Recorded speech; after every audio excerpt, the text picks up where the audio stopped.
Au nom du Père et du Fils et du Saint-Esprit, ainsi soit-il. Notre Père qui êtes aux cieux, que votre nom soit sanctifié, que votre règne arrive, que votre volonté soit faite sur la terre comme au ciel. Donnez-nous aujourd'hui notre pain de chaque jour. Pardonnez-nous nos offenses, comme nous pardonnons à ceux qui nous ont offensés. Et ne nous laissez pas succomber à la tentation, mais délivrez-nous du mal, ainsi soit-il.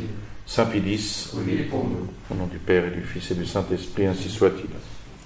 Alors, nous allons voir aujourd'hui uniquement les statuts et le programme du Sodalitium Pianum, donc cet institut spécialisé dans la lutte contre le modernisme au temps de Saint Pilice.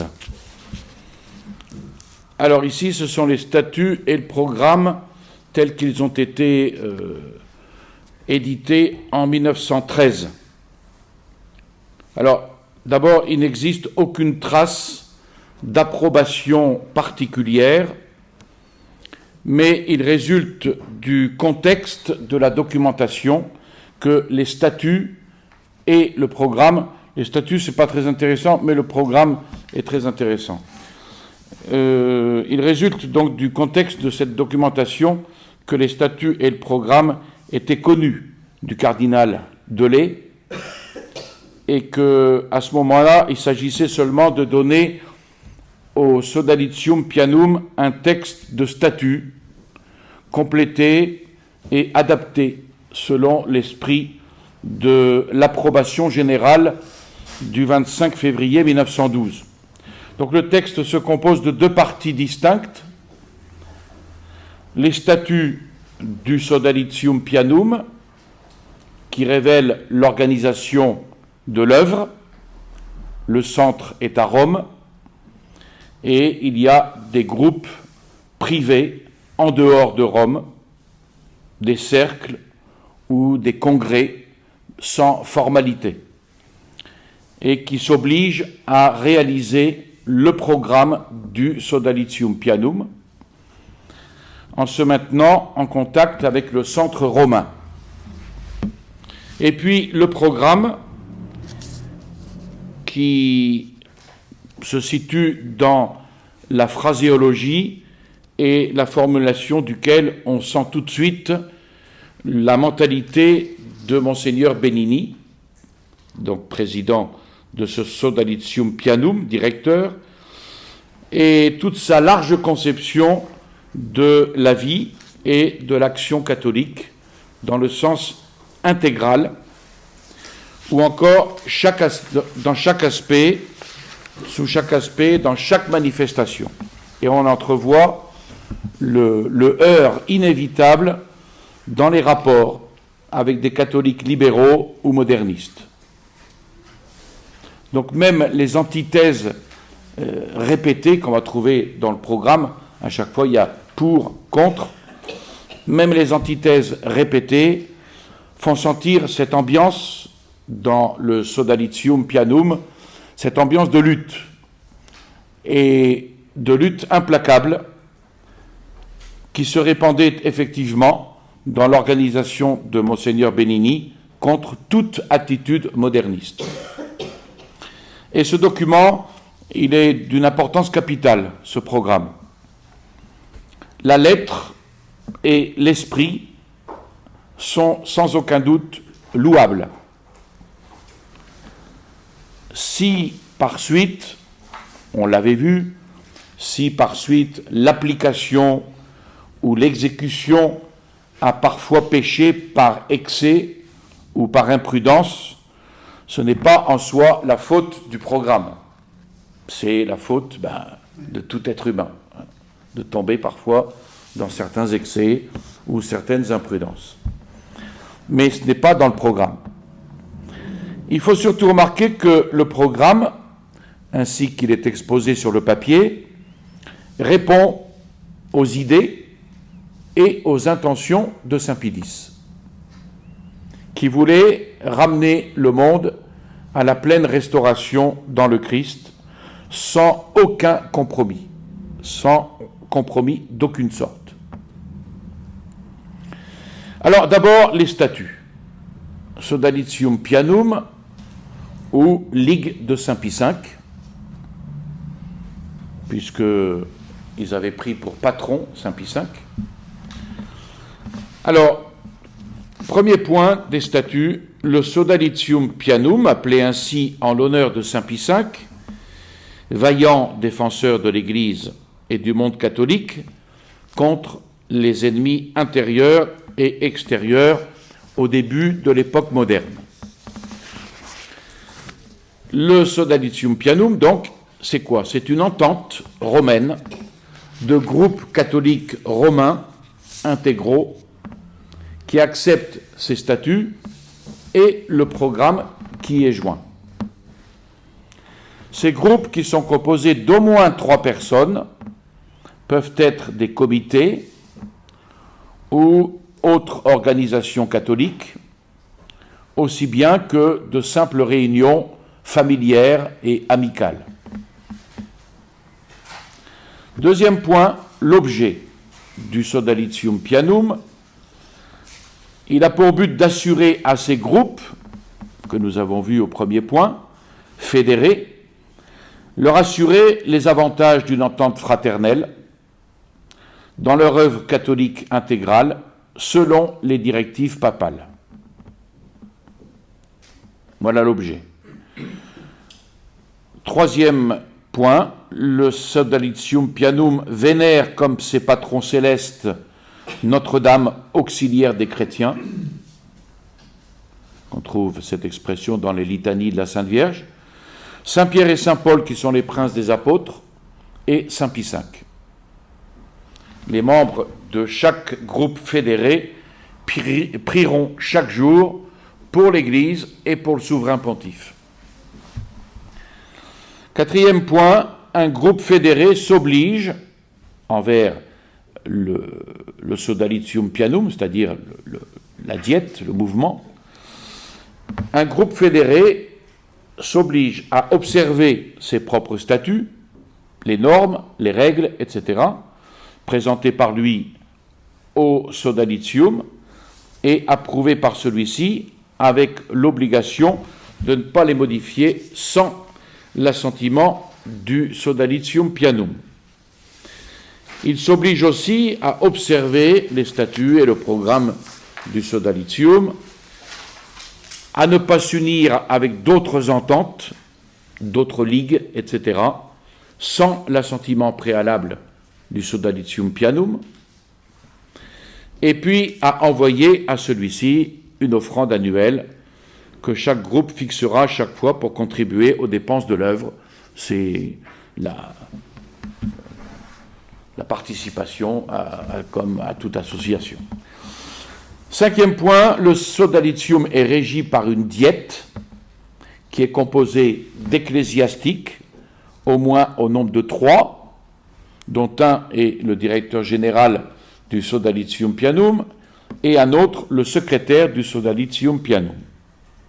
Et dans les différents pays, l'œuvre de la diète est épaulée par divers représentants de celle-ci. Sixième point, le siège habituel du Sodalitium est à Rome. Septième point, la diète nomme ses membres et ses représentants. Elle admet les groupes dans le Sodalitium, c'est-à-dire le point numéro 2. Elle déclare sorti du Sodalitium un groupe qui n'aurait pas maintenu ses engagements fixés à l'article précédent. Et puis, elle veille au développement moral et matériel du Sodalitium et de son œuvre. Bon, ça, ce sont des points qu'on retrouve dans beaucoup de statuts d'association. Huitième point, la diète fixe les règlements intérieurs pour le fonctionnement du Sodalitium selon l'esprit et les termes du présent statut et programme.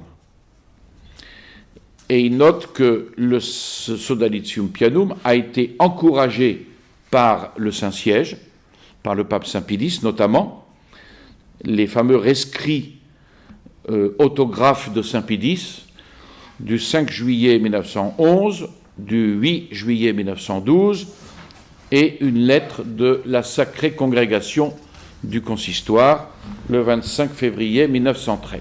Voilà pour les statuts. Maintenant, le plus intéressant, c'est le programme. quel est le programme du Sodalitium Pianum? Le point numéro 1, ils affirment leur identité. Nous sommes des catholiques romains, intégraux, c'est ainsi qu'ils s'appellent.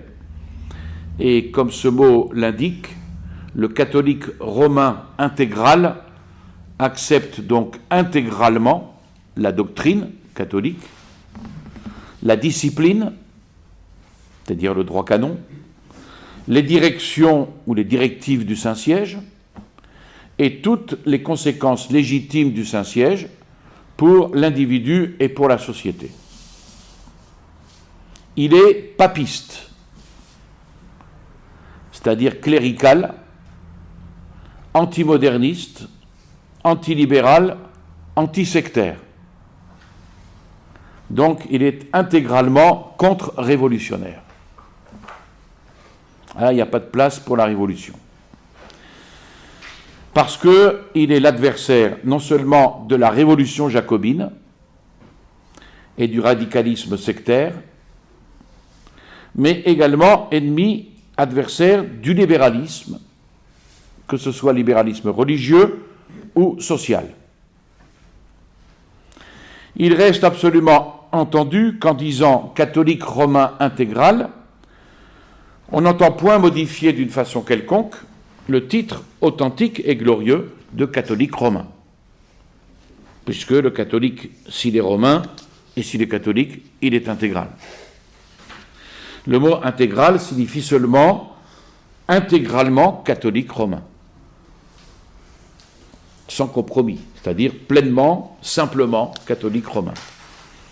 Sans les additions, sans les restrictions correspondant, même en dehors de l'intention de ceux qui les emploient, tant aux expressions de catholique libéral, de catholique social et de tout autre semblable, qu'au fait de ceux qui tendent à restreindre, en théorie ou en pratique, l'application des droits de l'Église, des devoirs du catholique dans la vie religieuse et sociale. Voilà, donc ça c'est l'identité du Sodalitium Pianum que nous faisons totalement nôtre, évidemment. Deuxième point, quel est l'objet? Nous luttons pour le principe et le fait de l'autorité, de la tradition, de l'ordre religieux et social, dans le sens catholique de ces mots et dans ses déductions logiques. Donc le principe et le fait, les conséquences pratiques. Troisième point, nous considérons comme des plaies dans le corps humain de l'Église l'esprit et le fait du libéralisme et du démocratisme, soi-disant catholique, aussi bien que du modernisme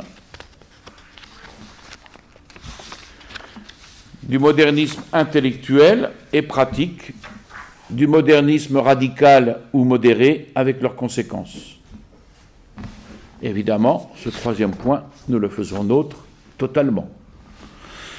Dans le cas pratique de la discipline catholique, nous vénérons et suivons les évêques placés par le Saint-Esprit pour gouverner l'Église de Dieu, sous la direction et le contrôle du vicaire du Christ, avec lequel nous voulons être toujours, avant et malgré tout.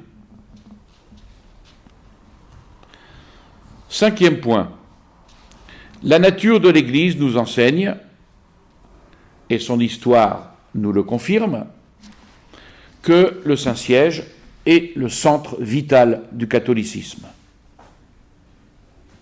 Et par cela même, à un certain point de vue, et surtout à raison de certaines circonstances, l'attitude momentanée du Saint-Siège est aussi la résultante de la situation religieuse et sociale. Ainsi, on comprend pleinement que Rome puisse quelquefois se taire et attendre à cause de la situation elle-même telle qu'elle se présente à ce moment-là.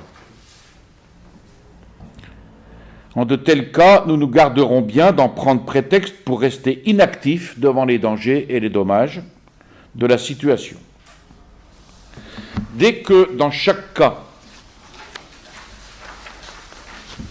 nous avons compris et contrôlé d'une façon sûre la réalité des choses, nous agissons de la meilleure manière possible pour parer à ces dommages et à ces dangers, toujours et partout selon la volonté et le désir du pape. 6e point, dans notre observation et dans notre action, nous nous plaçons surtout au point de vue catholique, c'est-à-dire universel, soit dans le temps, à travers les différents moments historiques, soit dans l'espace, à travers tous les pays. Le sens du mot universel. Nous savons que dans les contingences momentanées et locales, il y a toujours, au moins dans le fond, la lutte séculaire et cosmopolite entre les deux grandes forces organiques. D'un côté, l'unique Église de Dieu, catholique romaine, et de l'autre, les adversaires du dehors et du dedans. Et ça sera toujours comme cela, jusqu'à aujourd'hui et jusqu'à demain. Alors, quels sont les adversaires du dedans et du dehors? Ceux du dehors, les sectes judéo-maçonniques et leurs alliés directs, qui sont dans les mains du pouvoir central de la secte, et ceux du dedans, les modernismes, les démo-libéraux, etc., qui vont lui servir d'instrument, conscient ou inconscient, d'infiltration et de décomposition parmi les catholiques. Ce schéma, il vaut pour aujourd'hui. 7e point, nous combattons la secte du dedans et du dehors, toujours et partout, sous toutes ses formes, par tous les moyens honnêtes et opportuns. Donc, sus à la secte. Dans les personnes des sectaires du dedans et du dehors et de leurs complices, nous combattons seulement la réalisation concrète de la secte, de sa vie, de son action, de ses plans. Vous voyez, ici, il n'y a pas d'attaque de la personne en elle-même, mais attaque de la personne quand elle divulgue l'erreur. C'est que ça correspond à ce que saint Augustin disait, aimer l'ennemi, haïr l'erreur. Cela, nous entendons le faire sans rancune envers nos frères égarés, comme aussi sans aucune faiblesse et sans aucune équivoque. Donc pas de demi-mesure et de guili-guili, non. Comme un bon soldat qui traite sur le champ de bataille. Tous ceux qui combattent sous le drapeau ennemi, leurs aides et leurs complices. Tout cela, ce sont les ennemis. 8e point, nous sommes pleinement contre toute tentative d'amoindrir, de rendre secondaire, de dissimuler systématiquement les revendications papales pour la question romaine, d'écarter l'influence sociale de la papauté, de faire dominer le laïcisme. Toutes ces tentatives d'amoindrissement de la doctrine catholique. Vous remarquerez qu'à partir de là, il y a toujours un pour et un contre. Nous sommes contre, mais nous sommes pour. Ce qui montre bien que ce n'est pas l'aspect négatif qui va primer. Donc, nous sommes contre toute tentative d'amoindrissement, mais nous sommes pour la revendication inlassable de la question romaine, selon les droits et selon les directives du Saint-Siège. Et pour un effort continuel en vue de ramener le plus possible la vie sociale sous l'influence légitime et bienfaisante de la papauté et en général de l'Église catholique. 9e point, nous sommes contre l'interconfessionnalisme, ce qu'on dirait aujourd'hui l'œcuménisme, contre le neutralisme. La vie n'est pas neutre, elle consiste à prendre parti, disait un certain maréchal, pour ne pas le nommer le maréchal Pétain, contre l'interconfessionnalisme, contre le neutralisme, contre le minimalisme religieux, minimalisme dans l'organisation et dans l'action sociale, dans l'enseignement, aussi bien que dans toute activité de l'homme individuel et de l'homme collectif, laquelle relève de la vraie morale, donc de la vraie religion, donc de l'Église. Donc dans tout cela, pas d'interconfessionnalisme, pas de neutralisme et pas de minimalisme religieux. Nous sommes pour la confessionnalité dans tous les cas prévus dans l'alinéa précédent. Et si, dans des cas exceptionnels, pardon pour les fautes, et transitoires, le Saint-Siège tolère des unions interconfessionnelles pour une application consciencieuse et contrôlée de cette tolérance exceptionnelle et pour sa durée et son extension le plus possible restreinte selon les intentions du Saint-Siège. Évidemment, il peut y avoir des circonstances historiques qui permettent, dans des cas exceptionnels et transitoires, une tolérance d'union interconfessionnelle, mais c'est toujours pour un temps, c'est toujours transitoire, c'est toujours dans des cas exceptionnels et pour éviter un plus grand mal. Puisque la tolérance, elle peut s'exercer toujours, non pas comme un droit, mais comme une possibilité dans le cas où ça éviterait un mal plus grave. 10e point, contre le syndicalisme ouvertement ou implicitement areligieux, neutre et amoral, qui amène fatalement la lutte antichrétienne des classes, selon la loi brutale du plus fort. Contre le démocratisme, quand il s'appelle chrétien, même quand il s'appelle chrétien, mais toujours plus ou moins empoisonné des idées et des faits démagogiques. Donc ici, c'est évidemment une allusion très nette au sillon de Marc Sangnier, la démocratie chrétienne, qui terminera d'ailleurs comme étant une démocratie chrétienne. Et puis contre le libéralisme, même quand il s'appelle économico-social, parce qu'attention, certains vont condamner le libéralisme intellectuel, mais non pas le libéralisme économique. Non, même quand il s'appelle économico-social, qui pousse par son individualisme à la désagrégation sociale. On aura donc d'un côté la lutte des classes, et de l'autre côté le libéralisme économique, qui vont tous les deux aboutir à la désagrégation sociale. Et puis, pour l'harmonie chrétienne des classes entre elles, donc contre le marxisme, aussi bien qu'entre l'individu, la classe et la société entière. Et donc, pour l'organisation corporative de la société chrétienne, selon les principes et les traditions de justice et de charité sociale, qui ont toujours été enseignés et vécus par l'Église et par le monde catholique pendant de longs siècles, et qui par conséquent sont parfaitement adaptables à toute époque et à toute société vraiment civilisée. Ensuite, 11e point, contre le nationalisme païen, qui fait pendant au syndicalisme areligieux, l'un considérant les nations comme l'autre les classes, c'est-à-dire des collectivités dont chacune peut et doit pousser amoralement ses intérêts propres, complètement en dehors et à l'encontre de ceux des autres, selon la loi brutale dont nous venons de parler.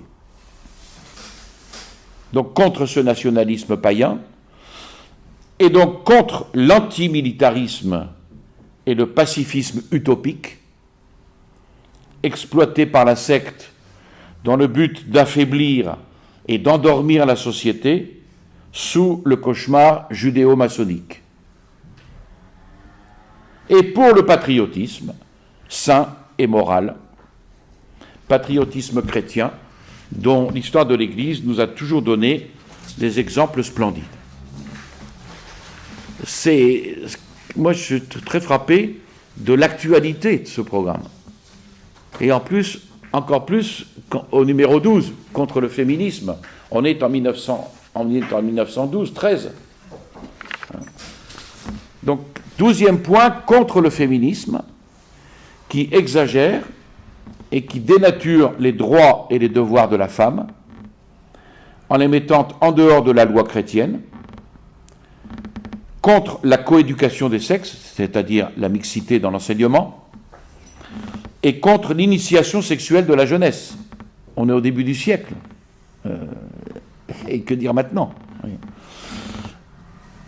Pour l'amélioration, par contre, oui, des conditions matérielles et morales de la femme, de la jeunesse, de la famille, selon la doctrine et la tradition catholique. 13e point, contre la doctrine et contre le fait profondément antichrétien de la séparation de l'Église et de l'État, aussi bien qu'entre la religion et la civilisation, qu'entre la religion et la science, qu'entre la religion et la littérature, qu'entre la religion et l'art. Contre tout cela, mais pour l'union loyale et cordiale de la civilisation, de la littérature, de la science, de l'art, aussi bien que de l'État. Union loyale, cordiale, avec la religion et donc avec l'Église. 14e point, contre l'enseignement philosophique, dogmatique, biblique, modernisé, qui, même quand il n'est pas tout à fait moderniste, est tout au moins rendu pareil à un enseignement archéologique ou anatomique, comme s'il ne s'agissait pas d'une doctrine immortelle et vivificatrice que tout le clergé, sans exception, doit apprendre, surtout pour son ministère sacerdotal. Par contre, pour l'enseignement ecclésiastique, inspiré, guidé par la glorieuse tradition de la scolastique, des saints docteurs de l'Église et des meilleurs théologiens du temps de la contre-réforme, avec toutes les aides sérieuses de la méthode et de la documentation scientifique. 15e point, vous voyez, tout y est là, vraiment tout y est. Ici, on est dans la piété contre le faux mysticisme, à tendance individualiste et illuministe. Par contre, pour une vie spirituelle intense et profonde, selon l'enseignement doctrinal et pratique des saints auteurs et des mystiques loués par l'Église. 16e point, en général, contre l'exploitation du clergé contre l'exploitation du clergé et de l'action catholique par tout parti politique ou social. Et en particulier contre l'engouement social qu'on veut inoculer au clergé et à l'action catholique sous prétexte de, entre guillemets, sortir de la sacristie, pour n'y rentrer que trop rarement, ou en cachette, ou tout au moins avec l'esprit absorbé par le reste. Et par contre, pour le maintien de l'action ecclésiastique et respectivement de l'action catholique dans son ensemble, sur le terrain ouvertement religieux, avant tout et sans engouements sociaux ou semblables pour le reste. 17e point, contre la manie ou la faiblesse de tant de catholiques de vouloir paraître conscients et évoluer vraiment de leur temps. Et bons enfants, bien charitables, en face de l'ennemi brutal ou hypocrite, mais toujours implacable, tout prêts à étaler leur tolérance, à rougir sinon à médire des actes de juste rigueur accomplis par l'Église ou pour elle, à un optimisme systématique envers les pièges de l'adversaire et réservant leur méfiance et leur dureté pour les catholiques romains intégraux. Là, le tableau est beau, je trouve. Il montre justement la faiblesse de ces catholiques qui se veulent évoluer et qui tombent dans la tolérance dans le fait de rougir de leur foi, et un optimisme envers l'ennemi qui est toujours béat, conscient ou pas conscient. Mais contre cette manie ou cette faiblesse, mais pour une attitude juste et convenable, mais toujours franche, énergique, inlassable vis-à-vis de l'ennemi, de ses violences et de ses ruses. Et puis, 18e et dernier point, contre tout ce qui est opposé à la doctrine, à la tradition, à la discipline, au sentiment du catholicisme intégralement romain et pour tout ce qui leur est conforme. Tout est dit.